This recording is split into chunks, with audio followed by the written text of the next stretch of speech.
Academia would have you believe that most of the cave drawings that you see and the petroglyphs and whatnot, they just depict your average daily life in the average day of your, hair pulling, woman clubbing caveman. But I've got a few different ideas, especially when it comes to certain petroglyphs, certain glyphs that we've seen all around the world. Today we're going to be talking about the Squatter Man. It's just a name that people have come up with to call it because he's squatting down and he's got his arms raised up. Looks like he's doing squats or something. But this is the one that we're going to be focusing on today. This particular glyph right here has been drawn worldwide. And it's interesting because there's certain elements of this that correlate with the plasma apocalypse, with the world resetting, with all world religions worldwide. Legends, myths, stories, I believe, have their origin in this image right here. So today we're going to be talking about the Squatter Man and figuring out what is that image. First, I would say I am not one that believes in the traditional teachings that, the further back in time we go, we were sort of de-evolved and we weren't as smart and we got smaller and smaller. Basically, it's the opposite for me. It's the opposite of everything that we've been taught. Or as Weird Al would say, everything you know is wrong. So I want to talk about this one right here. This one's found the world over. Let's share some pictures. I want to show you some stuff here.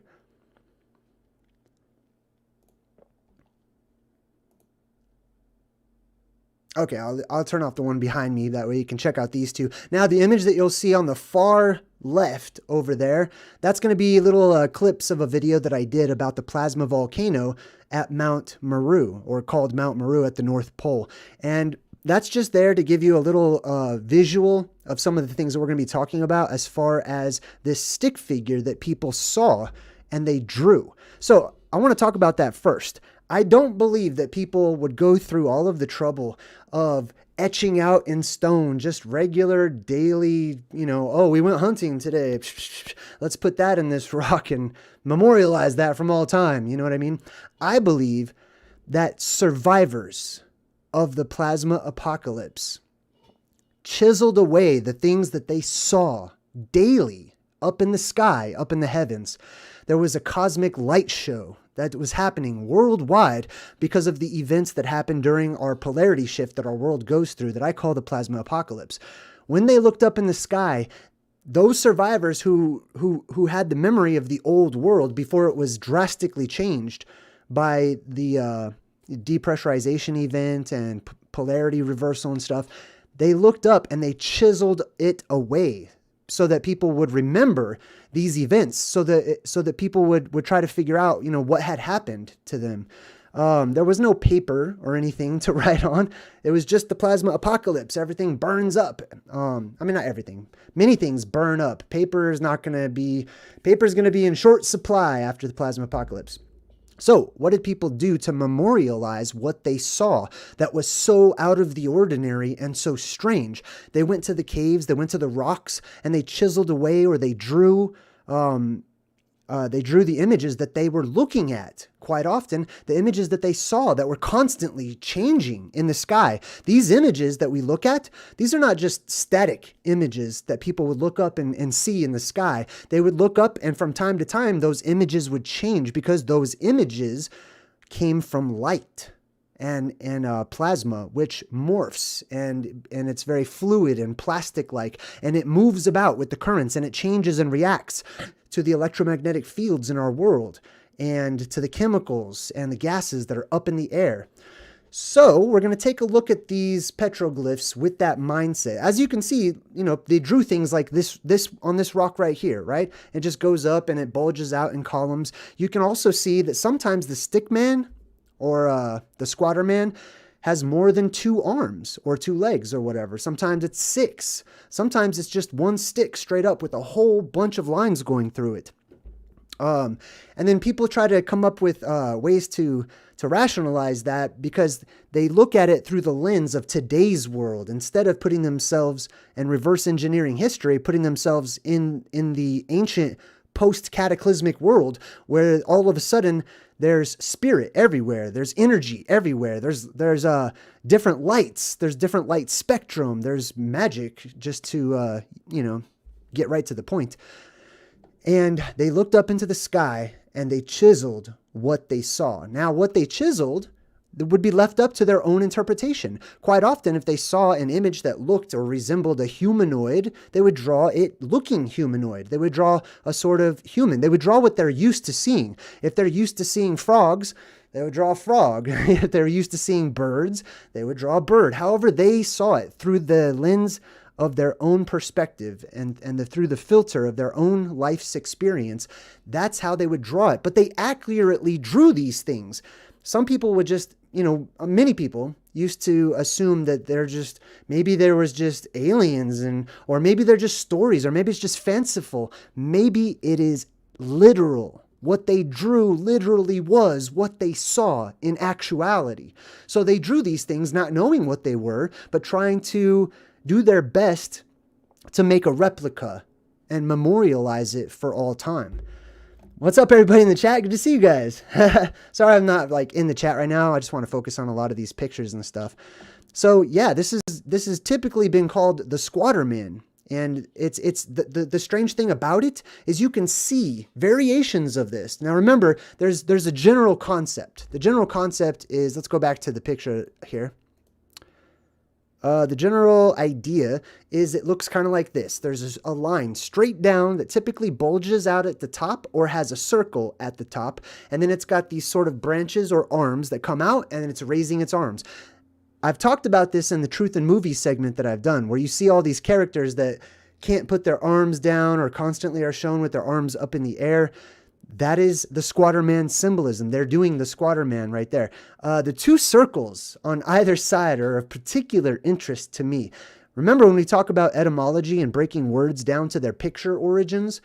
Every little bit that you add to a glyph like this gives it more context, right? So we can reverse engineer it a little easier, which we're going to do here in a minute too. So here's some examples. On the left, you can see sometimes it's depicted as a bird, like a thunderbird or a phoenix. Sometimes it's got, its face, or what they think was its face, is facing to the left. Sometimes it's facing to the right. Sometimes it's not facing any direction. Sometimes it's facing both directions. And sometimes they depicted it as a person, and sometimes that person had horns. Sometimes they turned off to the side. Sometimes that person's back was bent over. It all depends on what the plasma was doing. So let me reverse engineer my own little presentation real quick, and let's start off with the simple stuff.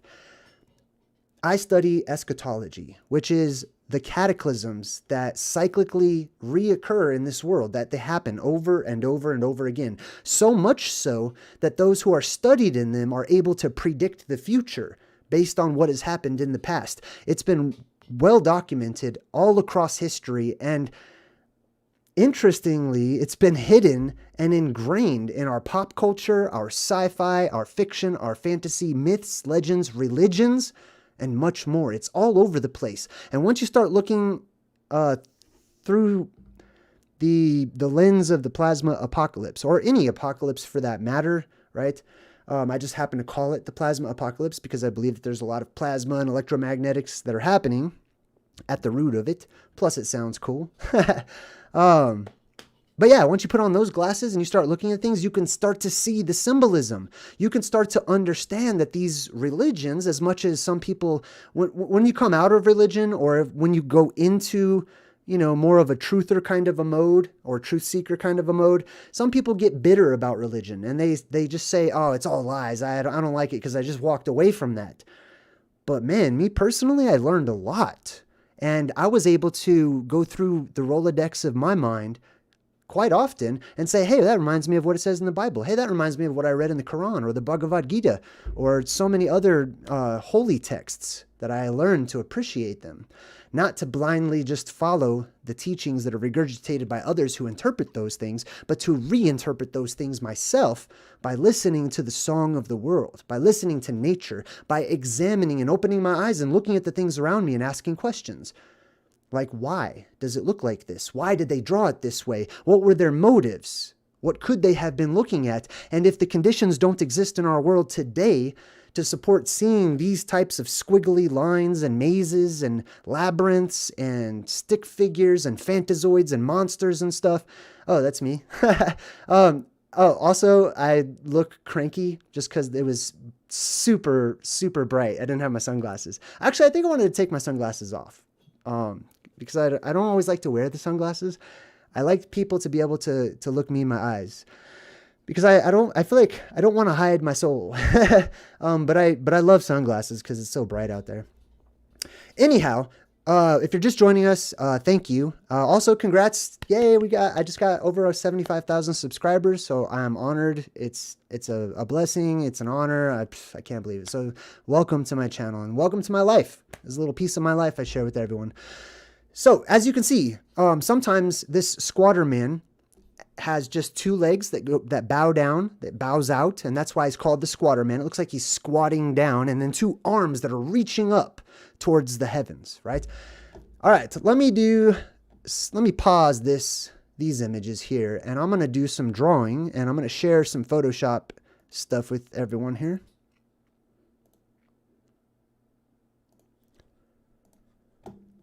Okay, cool. So this is an image that somebody did in Photoshop or whatever that I found online that I really like, and I'd like to make a few more of these. I'd like to see way more of these. I like all you artists out there to just crank them out. Use your imagination. You know what I mean?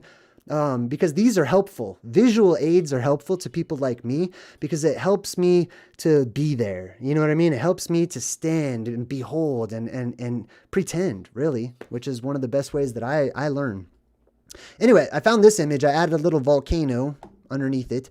I put a volcano underneath it because right now we're looking towards the North Pole. So we've got some little aurora action kind of happening. What happens is every other cycle, the energy in our world reverses. The energy right now is coming down from above, wrapping around our world and running throughout.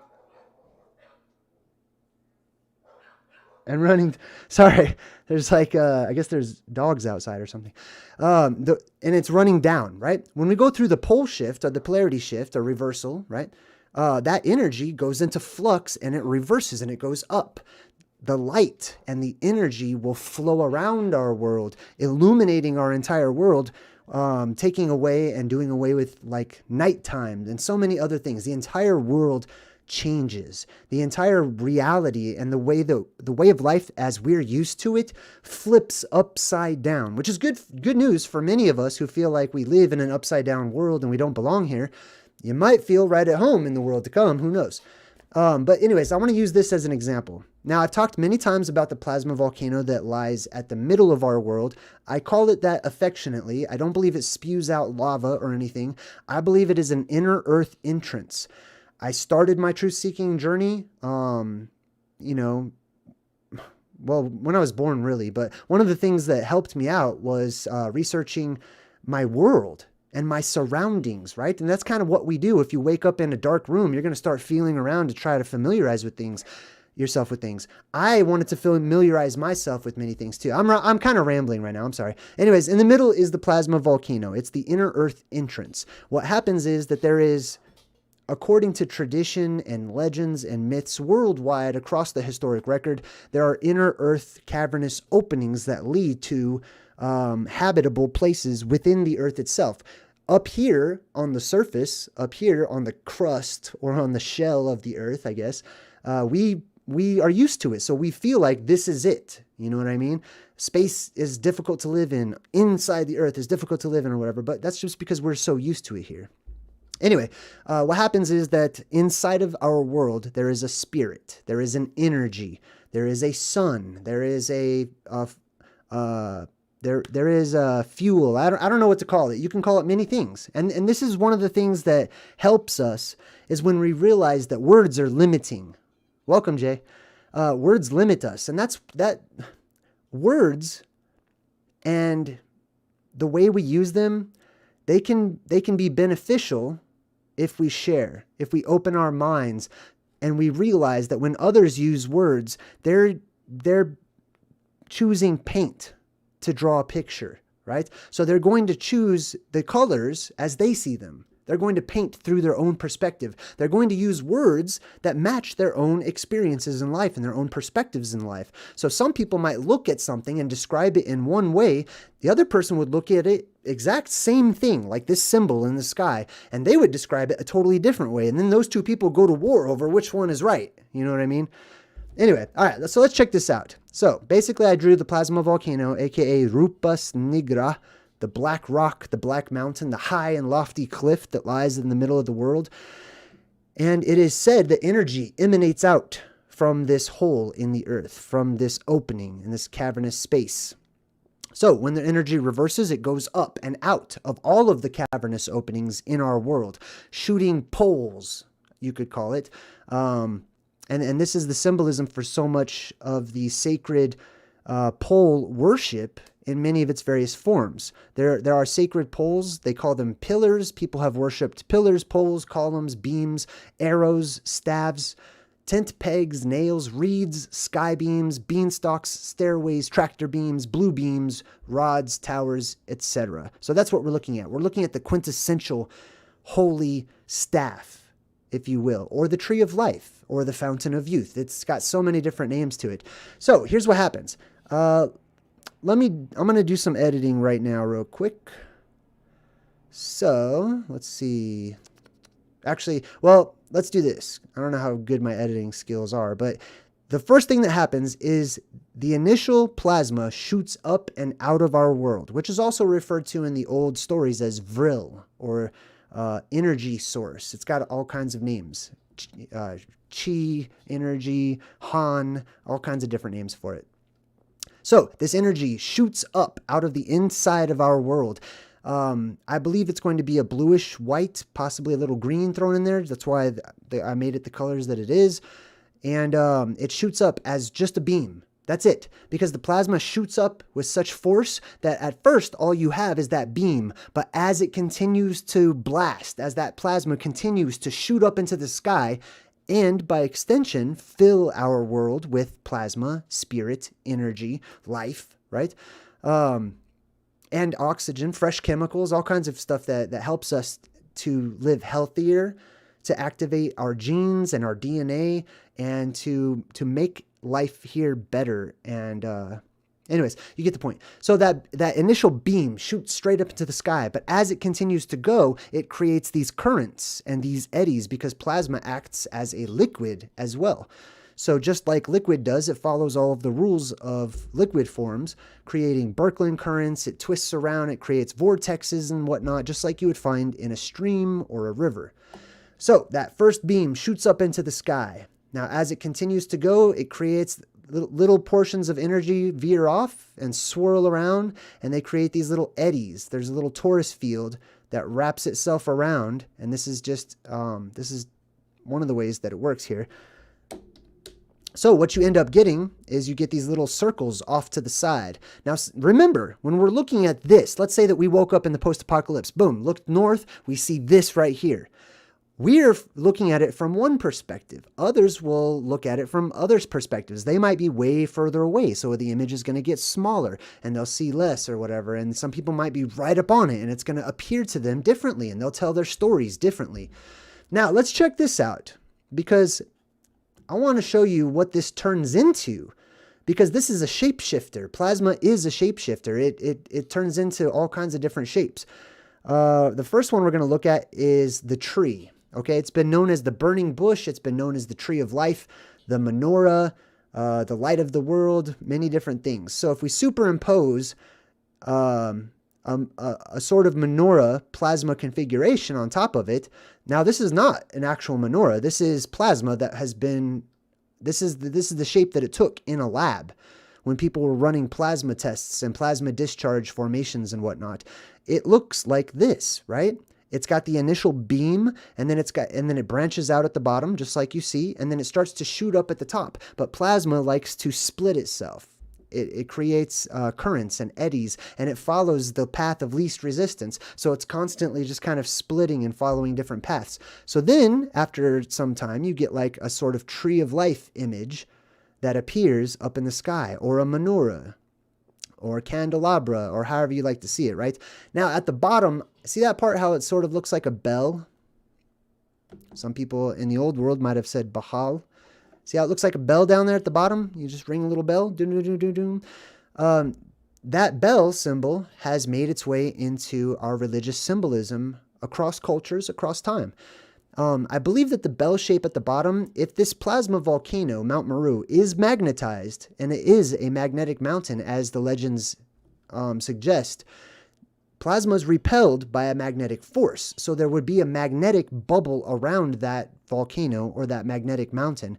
So that initial beam would reach escape velocity to burst out of that invisible magnetic barrier around the mountain, but some of it would start to fill, and it would start to curve and contour towards the little magnetic dome that is around that mountain. And then you would get the legs that's at the bottom of that pole or that pillar or that beam, that beam of light, sky beam. All right, let's check out another classic image that this has changed into. Let's see. This one will start at the bottom. So some people looked up into the sky, and as you saw earlier, there was sort of these, like a beam, and then it would have all these cross sections. That has been interpreted as Jacob's ladder, right? It's been interpreted as a beanstalk, all kinds of stuff. Hold on, let me get this pulled up here. And then it branches out.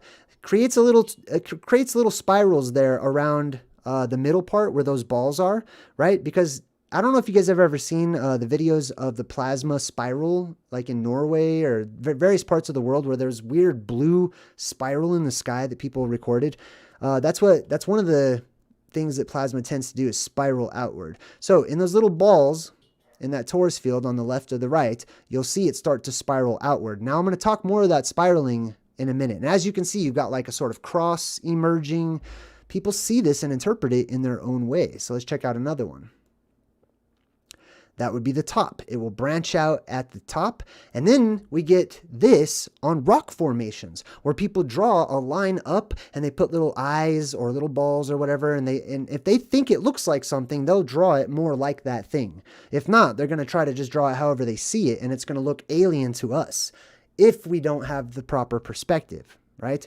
So some people might draw this as like a praying mantis or assume that it was some kind of bug that they worshipped, and you know what I mean? They go left on that one. Okay, let's check out some different stuff here. Let me go ahead and make these invisible. Boom, boom, boom. Now, let's take a look at those middle portions. Now, some people might look at this and just see a stick figure that's got two balls underneath its arms for some reason, right? But there's other ways and other perspectives to look at this. This almost looks like just one big face. You know what I mean? You could use your imagination, which is allowed, by the way. You can use your imagination. You can come up with all kinds of different things. Let's look at some genuine symbolism that many people have caught on to when it comes to things like the Freemasons, the Illuminati, etc. One of their favorite symbols and animals to use to represent this beam that shoots up out of the world is the owl. The owl is the symbol of wisdom. This blue beam, when it shoots up and fills the world with energy, provides wisdom to those who did not have it before, because we become more connected with nature and the energies and the energetic field or the ether that is all around us. Right now, that field or that ether is very weak, and there are only pools of it swirling around, just like there's pools of ether swirling underneath this stick figure's armpits or whatever. But whenever the world fills with that energy, then wisdom starts to settle in and we go through a golden age. Let's see, what else do we got here? Oh, I want to show you that one more time. So as you can see in the torus in the middle there, it's got these sort of wavelengths that go off of it, right?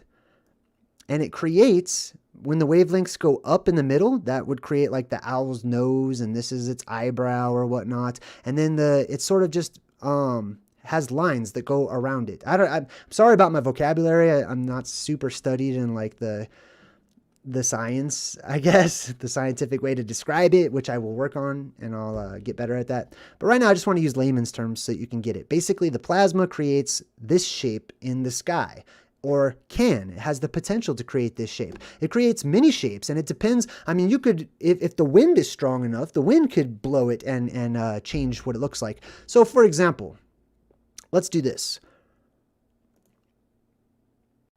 sometimes this will be here, this little bit of plasma, and sometimes it will just disappear. Why isn't it disappearing? I don't know. But anyways, here, let me just do like that. Bow. Oh no. All right, well, I'm just going to, I don't want to mess it up. Sometimes it will change, right? Sometimes it will look like one arm is up and one arm has gone down because it changed its current and it changed its flow. Sometimes one of those circles will be there and one won't. And that gives us the Amazons, or the goddesses with only one breast, right? The legends say that they cut off one of their breasts so that they could shoot arrows better. Nah, I don't think so. But these are like because sometimes this stick figure is seen as a man, sometimes it's seen as a woman. Let me see if I have anything else on here I wanted to share. I think there's one more thing. What is this? Oh, Atlas. That's right. So this also turns into Atlas. This is the quintessential glyph that slightly changes over time, or sometimes drastically changes, and gives us various religious imagery and mythological imagery as well. For example, this is Atlas holding up the sky itself, right? So if you take it away, boom. And then if you put it back, boom, right? So why would people make up the story that some titanic being was needed to hold up the sky? Well, because remember, we can't look at things only through our perspective and experience in the world as it is today. Sometimes it helps us to put ourselves under different conditions and say, well, what if the oxygen levels were different? What would cause that? And how would that affect everything else? What are the implications? What if there was less pressure or more pressure, right, in our world? So whenever these people looked up at this, they saw that somebody was helping to hold up the sky, which is what all of the legends indicate, that there are these titanic beings, or usually one central or main titanic being that was charged with holding up the sky, making sure it didn't fall down towards our world. There's truth to that. Hey, Jay, walleye, thank you, appreciate it. There's truth to that. Why? Because our sky was lower. That's why. The legends talk about how the sky used to be way lower to the ground, where some people were freaking out like, whoa, that sky is way too close, right? And there's various ways that the sky could be or look closer to the earth than it is. And I'll probably talk more in depth about that another time. But basically, during one eon or one age, the sky turns red, and it looks like you could look up at the sky, and instead of seeing just tiny little dots and lights that we call stars or whatnot, you would see worlds, entire realms, entire other planets, if you want to call them planets, or planes of existence, and they would look like you could reach up and touch them, or just jump up there and join them sometimes. That's how low the sky used to look.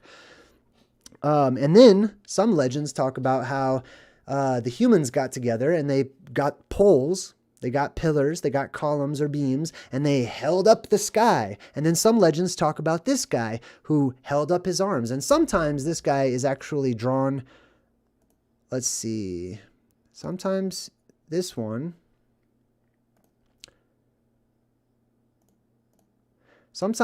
is drawn with two other beams that shoot up from the sides, where it makes it look like he's holding on to the pillars of the world themselves, either pushing them down to cause the sky to fall once more, which it does every other cycle, or holding them so that the sky stays aloft, so it stays up there and far away.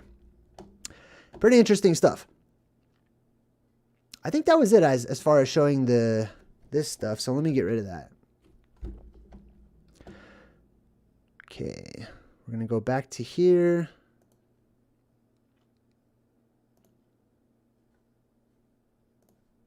Go ahead and scooch this one over a bit.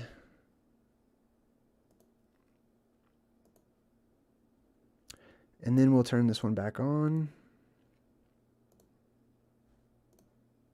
There we go. Okay, cool. So I'm just gonna leave these up as something for us to reference, right? So I want to start over.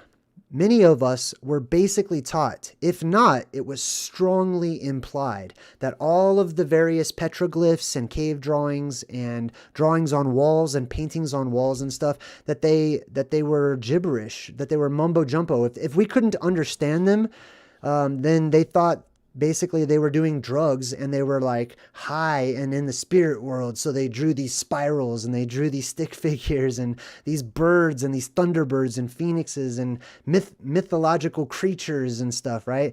But whenever we look at things through more of an electric universe approach, then we can see that there's a lot of potential with plasma itself, because it tends to take various forms and shapes. And when we look at those forms and those shapes, like for example, see that one right there?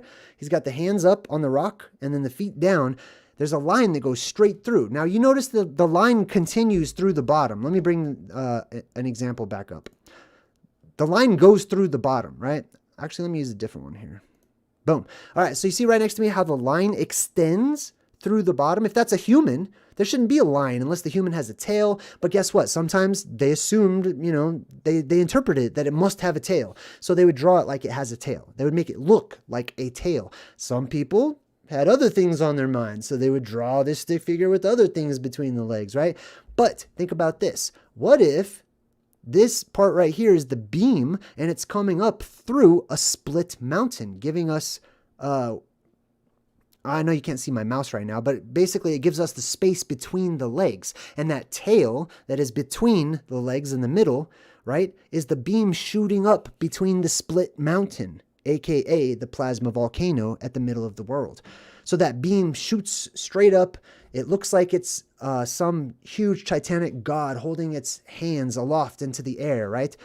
And that's how we're taught. We're taught to pray in that manner, basically, right? To hold up our hands. Oh, I got to share that one. That one's cool. I passed. Hold up. Let me go back on that one. I like that one. Where did it go? There it is. Okay, so see that one, that pink one way over there to the left? That's a plasma experiment where they ran plasma. I don't know where it went. It's just gone now. I don't know how to get back. But anyways, that's the shape that plasma takes, right? It reaches up and it bows out at the top whenever it's shot up in a beam like that.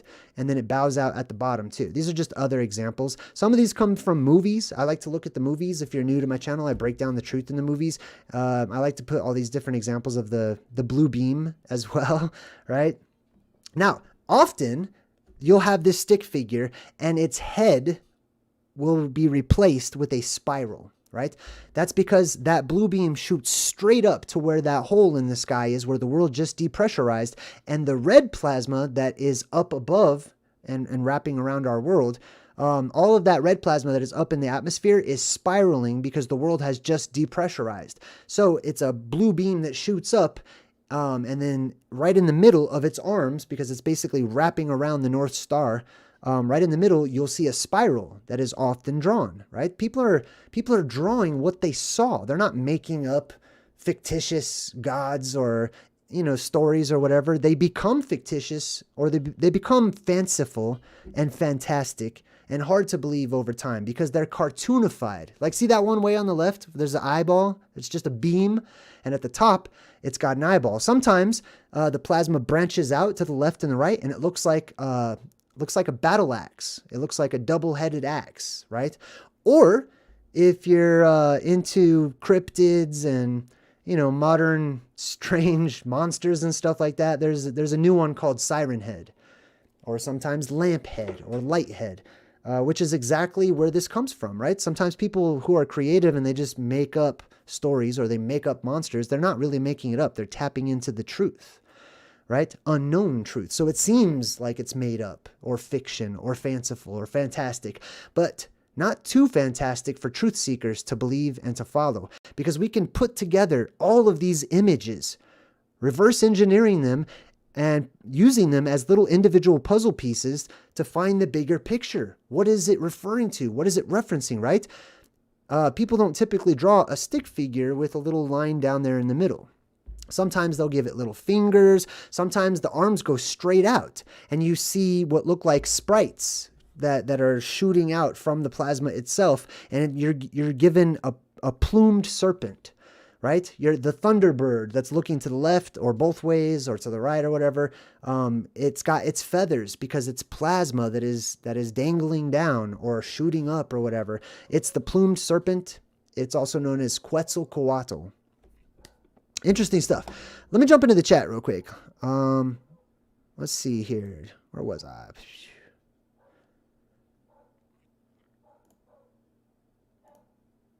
Okay, cool. I'm jumping in the chat. Hey, what's up, everybody? Oh, thanks for the donation. I totally got irregular absolution. Says fine. I changed it back to the actual name.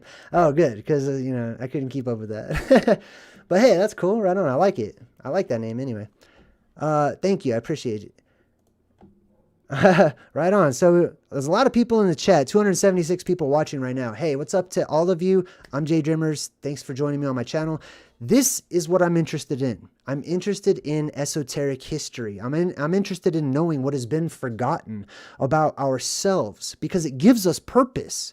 It motivates people like me to find purpose in what should I do, right? What should I do today, right? It keeps us from being bored in life, basically. It's called survival, right?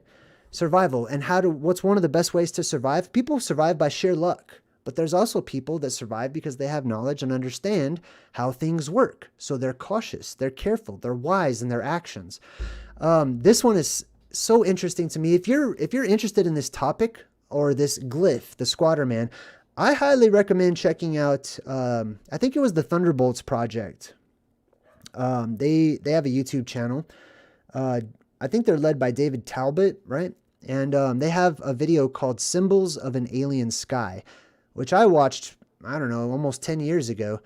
And it just it's one of those videos that hits home. You know what I mean? Where you're like, yes, there is truth to that, right? Anyways, in short, these people are drawing what they see. What they see, their glyphs and their images, right?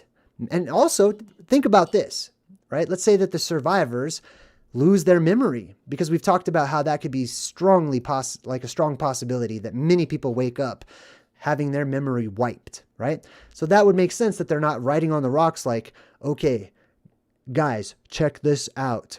I just woke up from the apocalypse and there is a giant stick figure in the sky. You know what I mean? Like they wouldn't remember letters and how to write and how to communicate with people, but they understand the simplicity of just copying it, drawing what they see and actually just drawing a picture of it, starting over basically, right? And not only that, but they might not need language. We might not need language anymore after this. Some people might hold on to it, you know, and hold on to the archaic languages that will become forgotten once more. Because we might have telepathy reintroduced into our world and go back to an original worldwide language where we have all things in common. We understand one another because we sense one another.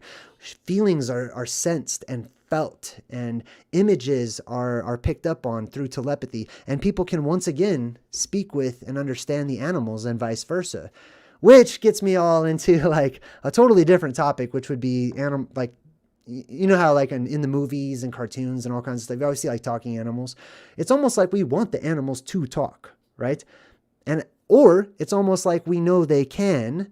We know that they communicate. And I know many of you out there, this is old news, right? You're like, I talk to my dog all the time, or, you know, I talk to trees and stuff. Yes, that's where we are. We remember. We've got this residual memory or spirit memory where we remember the time when we could speak with animals, and why would we eat that guy or that girl, right? Which is an animal, but they would become more like friends or equals, you know, if we could speak to one another. That's a different topic too. Anyways, let me double check here. How long have we been live streaming for? Wow, a while. Wow, I had no idea I was talking for so long. Okay, sweet. Well, is that all I have? Man, sometimes it goes by so quick and I get to the end and I'm like, there's not more? You know what I mean? I've got so many other things to talk about. Well, check this out. This Sunday, I'll probably take tomorrow off so that I can break down the next movie that we'll be watching on Thursday and work on my website and the Telegram thing.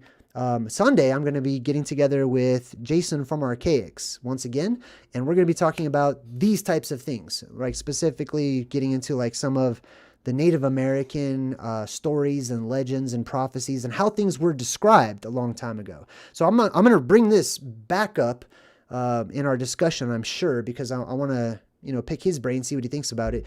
But it should be pretty exciting. I'm very excited for it. All right, everyone, I'm going to take off. Thanks for tuning in. Until next time, I'm J Dreamer saying good vibes and goodbye. So hard to face.